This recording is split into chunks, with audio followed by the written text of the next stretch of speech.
La grande crise de 1929 a mis 2 ans pour traverser l'Atlantique et envahir l'Europe. Ici, on ne lui trouvera pas d'autre remède que la guerre. En attendant, le chômage tue, lentement.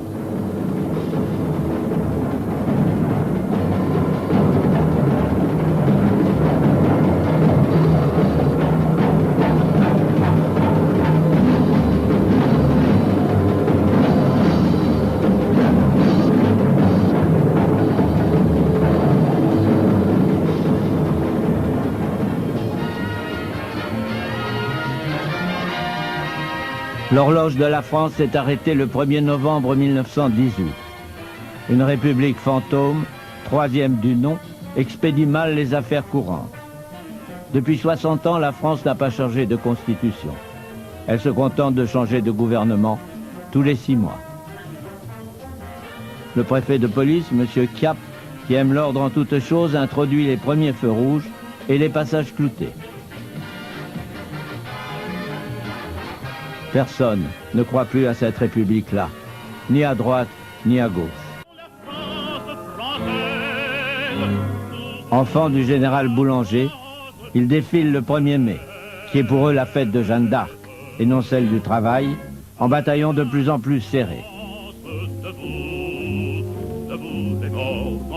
D'abord les anciens combattants, puis les croix de feu, ligues patriotiques enfin. Nostalgiques de la grandeur perdue, ils ont ressorti leur uniforme de la Marne ou de Verdun. Béret, décoration, godillot. 1932-1934, 5 ministères en 18 mois. La mécanique s'affole. Un chauffeur de taxi est condamné pour en avoir traité un autre d'espèce de député. Même pour la justice, c'est une insulte. Le scandale Stavisky sonne le halali. Au départ, une sombre affaire d'escroquerie. 500 millions de faux bons de caisse. Le coupable, un certain Sacha Stavisky, est en fuite. Et le scandale éclate.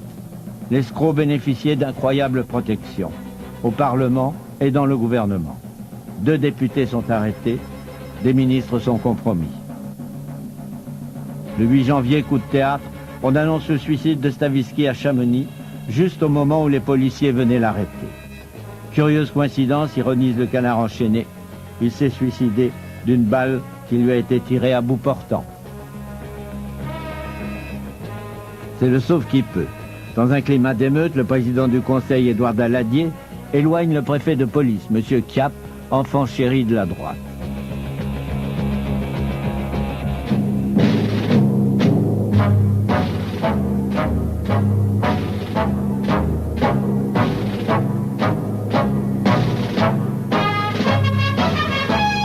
C'est le prétexte. Au cri de Vive Chiappe, Daladier démission, les croix de feu et les ligues s'ébranlent pour descendre les Champs-Élysées. Il les remontait depuis 10 ans.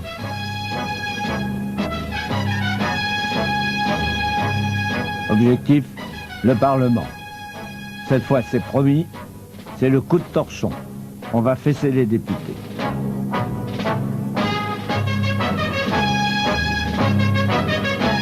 En fin de journée, place de la Concorde, c'est l'affrontement inévitable avec le service d'ordre.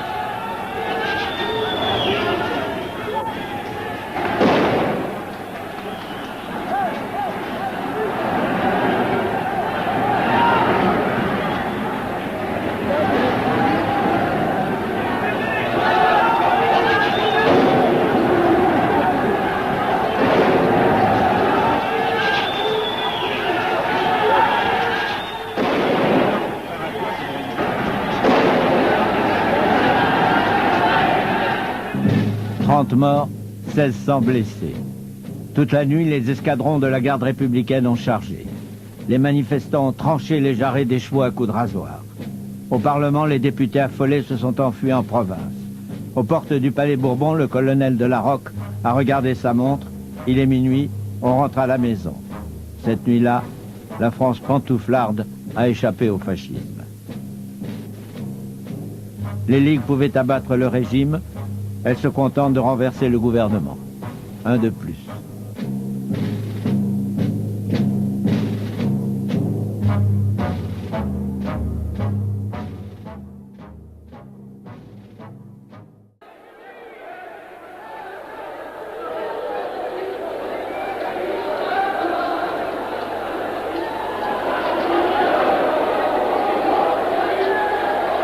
Depuis la scission de Tours en 1920, la classe ouvrière est déchirée. Socialistes et communistes sont des frères ennemis. Leurs dirigeants ont refusé de se rencontrer pour organiser une riposte commune au 6 février. Le 9, les communistes seuls ont manifesté à la République et dressé des barricades boulevard Voltaire. Les combats de rue avec la police ont duré 5 heures et fait 9 morts.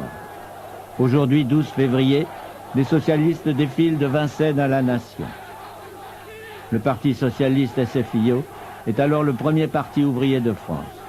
Héritier du vieux romantisme révolutionnaire français, il a ses gauchistes et ses trotskistes.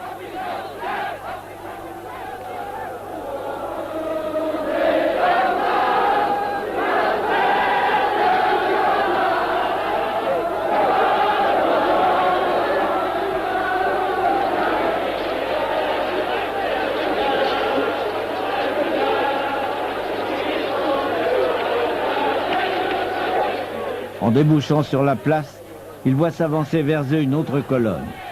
Ce sont les communistes qui se sont décidés à la dernière minute. Que va-t-il se passer? Va-t-on se battre devant le service d'ordre, comme on le fait depuis 15 ans?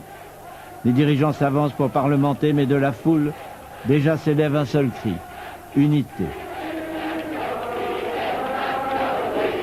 Ce jour-là est né le Front populaire, ici, dans la rue.